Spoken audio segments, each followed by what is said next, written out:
So what actually works well to raise glutathione levels in a human being? We've seen that oral glutathione is not an efficient way to raise glutathione levels.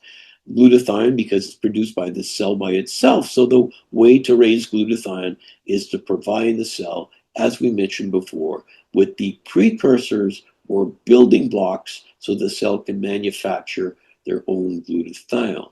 The cell requires the specific nutrients to make glutathione. That's the bottom line. And there are currently only two medically accepted ways to do this. And this you look up in your PDR or your CPS, and if you're doctors, I'm sure you have a copy handy. And you'll find two substances listed as glutathione precursors: NAC, N-acetylcysteine, and undenatured whey protein isolate, otherwise known as Immunocal. NAC is the go-to drug used by doctors worldwide to raise glutathione levels. It's a remarkably effective drug, and I use it in extreme conditions, for example, to treat an acetaminophen overdose. And finally, Immunocal, an undenatured whey protein isolate, and interestingly, not a pharmaceutical. And as you would have learned from my last presentation, the richest source of natural glutathione precursors.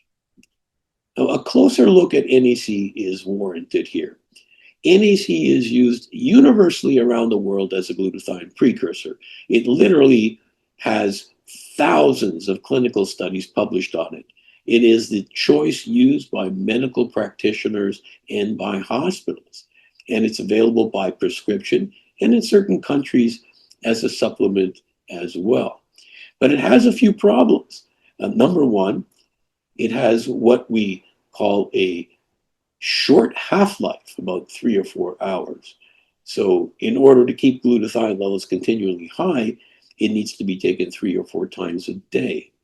And it has a taste and a smell that many people cannot tolerate. And so these side effects that it has, usually nausea, vomiting, cramps, and other symptoms, if you need to take it 3 or 4 times a day, well, you're going to feel 4 times the 4th time that you take it during the day. And it's also not recommended for long-term use because of the buildup of oxidized cysteine, which can develop into a situation called hypercystinemia, which is a pro-oxidant state, which is exactly what you were trying to avoid. So to recap, undenatured whey protein isolate, also known as Immunocal, this has been the subject of over 40 years of clinical study. There's a wealth of available published research articles. It shows up in some of the major medical references in the world, and it has very little adverse effects. A single oral dose of Immunocal can show results days after ingestion. So which of these to choose? Well, we've already pointed out some differences that could make up your mind, but let's take a deeper dive into the biochemistry and how these two differ. Okay, this will go by rather quickly. Let's look again at how a cell makes glutathione. Well, get some glutamate. Where? Well, whey will provide you with glutamate. NAC won't.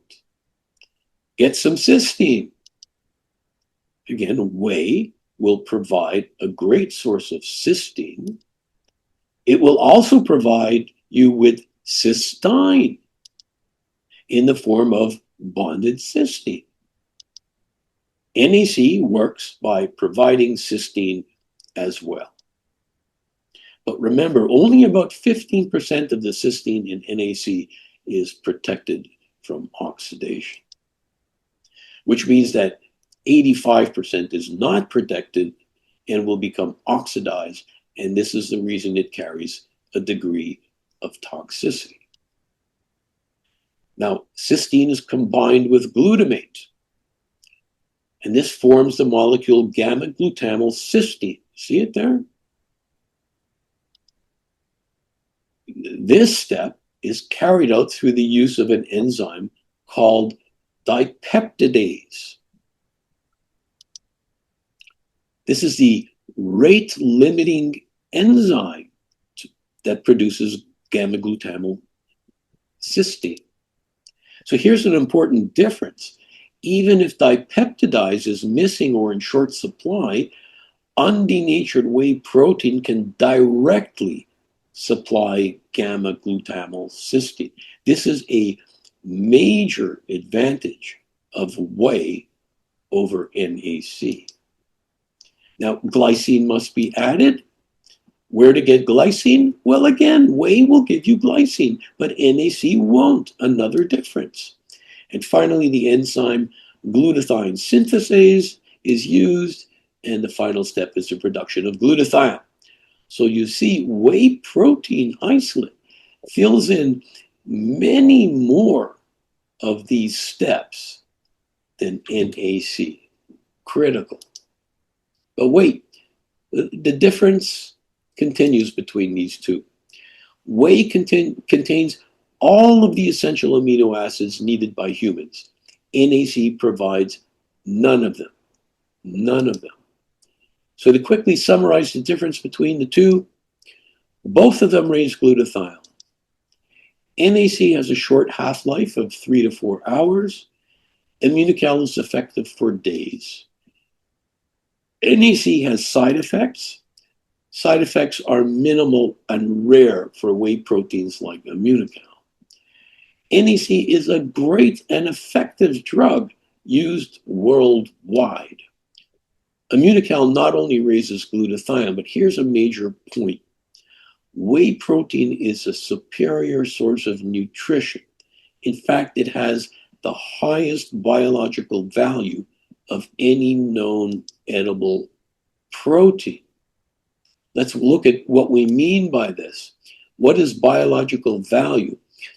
It's a measurement of how valuable a protein is to your general metabolism.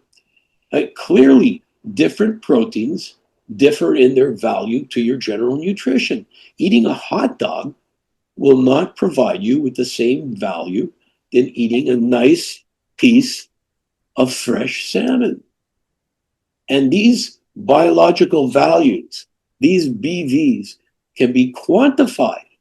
Here we see a list of different BVs from different protein sources, and we see that whey protein isolates have absolutely the highest value.